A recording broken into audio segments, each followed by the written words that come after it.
દિવસ વીતી ગયા સાહેબ, પણ એક દી બેન કોઈ કામ અર્થે બહાર ગયા ને, એટલે કમુબેન ઘનશ્યામભાઈ ને કીધું, સ્વામિનાથ સાંભળ્યું? હા, 20 દિવસના વાણા વાગ્યા, 20 દિવસથી આ બેન ના ઘરે આપણે બેઠા ખાઈ છીએ, દીકરીનું ખવાય નહીં જાજુ છે.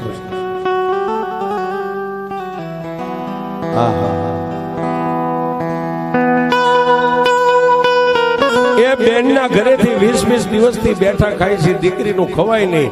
દીકરીને દહીં નો અગે તો કાંઈ નહીં, પણ દીકરીનું ખવાય નહીં છે સાહેબ. ભાઈ કદાચ બેન ના ઘરે જઈને એક પાણીનો ગ્લાસ પીવે ને તો બેન નું ઋણ એની માથે ચડી જાય. આજ 20 દિવસથી આના રોટલા આપણે ખાઈ છીએ.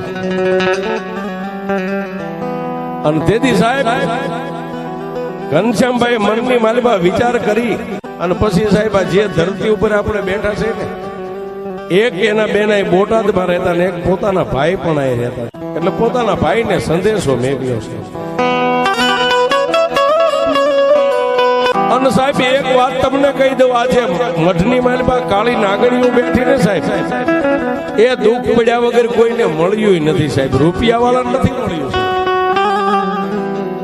પણ અન્ય દાંત ને જેને વેર હોય ને સાહેબ, એને જેનો પલ્લો પકડી લીધો ને ભજન કર્યું ને સાહેબ, એને મારી મેલડીએ ન્યાલ કરી નાખી.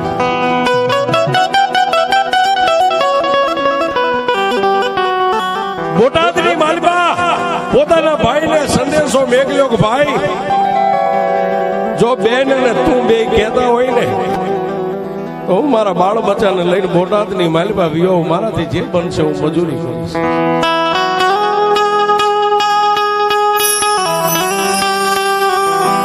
ઘનશ્યામભાઈ નો સંદેશો મળતા પોતાની બેને અને ભાઈએ સંદેશો સામું મોકલ્યો, ભાઈ અત્યારે મજૂરી હારી હાલે આવે છે, જો કદાચ વિયો આવી ને તો તારા બાળ બચ્ચા તું કઈ ભૂખ્યા નહીં રહ્યો, પણ આ કામ કરવું પડશે.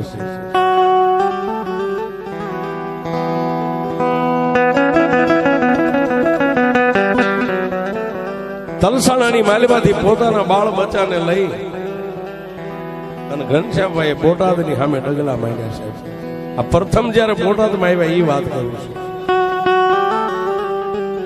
આવ્યા અને પોતાની બેન ના આંગણે પોતે રહેવા માંડ્યા છે. એક દિન બીજા દી પછી મનની માલિબા વિચાર કર્યો કે આવડું મોટું શહેર છે, ગમે ત્યાં મારે કામે તો જવું પડે ને સાહેબ. અને તેથી આ ટાવર રોડે ચડ્યા છે, ટાવર રોડે મેન બજાર, અને ટાવર ની બાજુમાં કોઈનો રસનો ચીચોડો જોઈને તેથી ઘનશ્યામભાઈ ન્યા જઈને ઉભા રહ્યા અને રસના ચીચોડાના માલિક ને એટલું કીધું, ભાઈ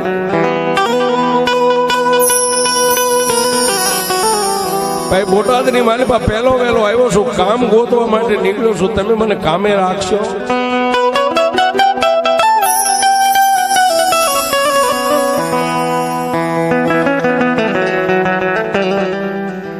અને સાહેબ એ રસના સિસોડા વાળાના હૃદયની માલિબા કદાચ મારી કાંઠાવાળી વહી ગઈ હોય સાહેબ, એને એટલું કીધું, ભાઈ તમને આ રસનું કામ ફાવશે? કે હા ભાઈ મને ફાવશે. એ તો કાલથી કામે લાગી જાય.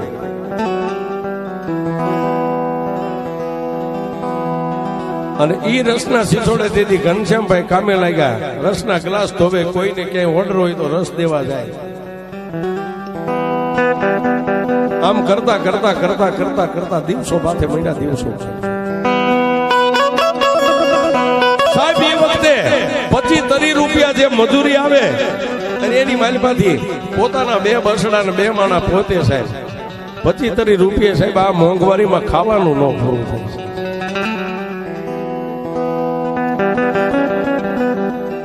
પણ આમ કરતા કરતા સાહેબ ખેતી કામ મળે તો ન્યા વ્યા જાય, રેતીના ટ્રેક્ટર ભરવાનું મળે તો ન્યા વ્યા જાય. એ ક્યારેક કામ મળ્યું હોય તો સાહેબ રાતના 12, 1, 2, 3 વાગે પોતાના આંગણે પાછા આવે સાહેબ. માણા કદાચ અત્યારે જેને ન જોયું એમ કે ઘનશ્યામભાઈ ને તો મેલડીની દયા છે ને વાહ છે, ભેળ માથે ભૂંગળ વાગે સાહેબ, એમ નામ કાંઈ નથી થયું. આમ કરતા કરતા મારી મેલડીને વાત રાખવી છે. બે ભાઈ બહેન તો હતા, બીજા બે બાળકો થયા છે. 4 બાળ બસા ને 2 માણા, પોતે 6. પણ પોતાની ગરીબાઈ છે એ તો પોતે જ જાણે છે, બીજાને ખબર નથી કે આની ગરીબાઈ કેવડી છે. રાતના 3 વાગ્યા ઘરે આવે, વહેલા પાછા જાગીને કામે લાગી જાય.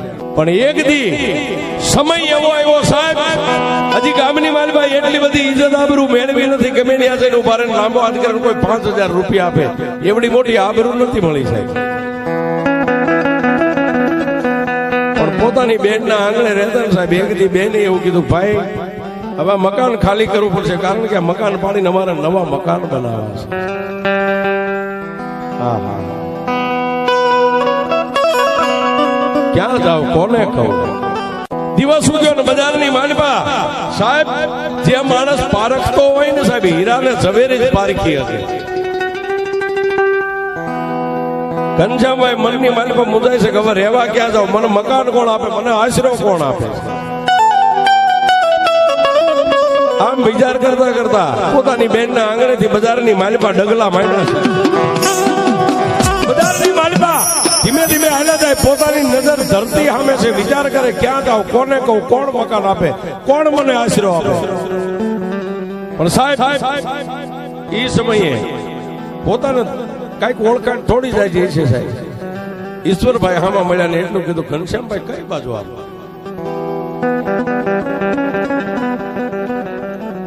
ભાઈ ક્યાંય આશરો મળે તો ભાડે મકાન ગોતવા થાવ છું. કેમ કે મારા બેન ની નવા મકાન બનાવે છે, એટલે અમારે ઘર ખાલી કરવાનું છે.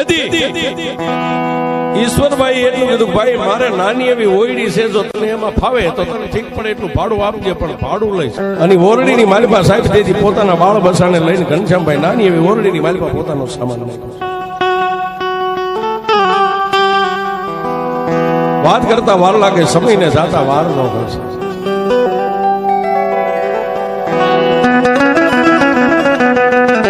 વિધાતાના લેખ કદાચ સાહેબ બદલાવાના હોય છે, સમય કદાચ એનો વળતો દી થવાનો હોય છે. પોતે તનકોટ રાત દી મહેનત કરે છે, મહેનતમાં કોઈ કચાશ નથી રાખતા સાહેબ, કારણ કે 6 ના પેટનું પૂરું પાડવાનું છે.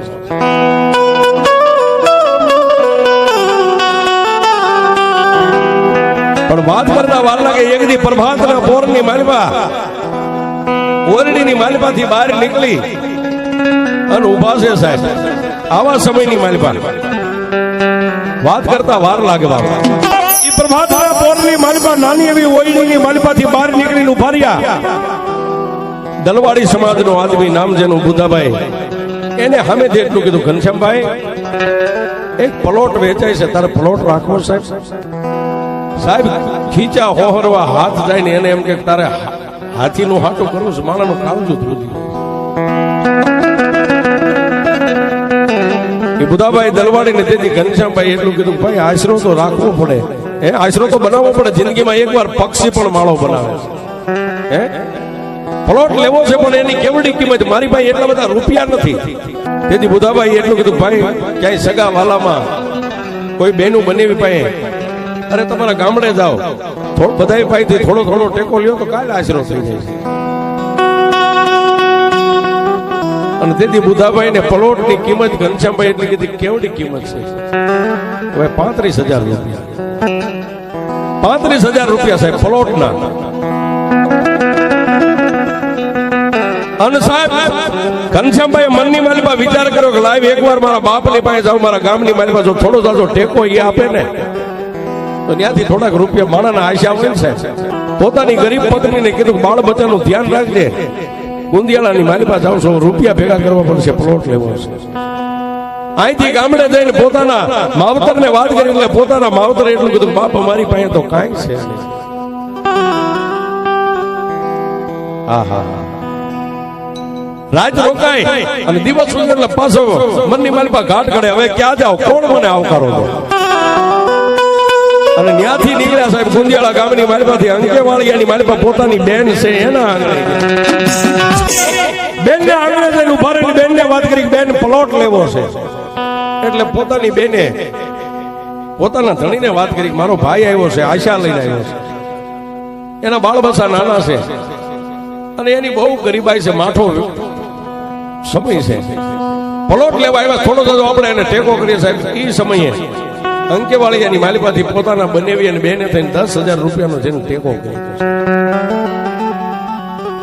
આવી રીતે ત્યાંથી 10,000 રૂપિયા લઈ અને કમુબેન ની હાસડી હતી સાહેબ, એ હોનીની દુકાને જઈને વેચી નાખી છે. એમ કરતા આંગણું જે સાહેબ આ પ્લોટ છે, પ્લોટ ની ખરીદી કરી, પ્લોટ લીધો છે. પણ પ્લોટ લીધે કઈ ખુલ્લા પ્લોટમાં રહેવાય નહીં. પછી તણ તોડી પોતાની મહેનત કરી દીધી ચાલુ હો સાહેબ. રાત ને દી કાળી મજૂરી કરી. પણ એક બાજુ મારી ભોગાવાના કાંઠે બેઠી બેઠી મેલડી વિચાર કરે કે મારા ઘનિયા દુનિયાની માલિપા હવે તારો વળતો દિવસે, અને જો હવે કદાચ મારું લેણું ન લવતો તો હું મેલડી ન હોય. સમયમાં તે દિવસો બન્યા વીતવા, અને તેથી એક દી મેઘલી અંધારી રાતનો ગદરો બનેલો સાહેબ ઘનશ્યામભાઈ હુતેલા. ઘનશ્યામભાઈ હુતાતા અને મારી કાંઠાવાળી મેલડી જેને સપને આવ્યું. સપને આવી અને તેથી મારી કાંઠાવાળી મેલડીએ ટકોર કરીને એટલું કીધું કે મારા ઘનિયા જાગ જાગ, હુતો છો કે જાગે છે? મારી હુતોય નથી ને જાગતોય નથી. કોણ? તો કાંઠાવાળી મેલડી.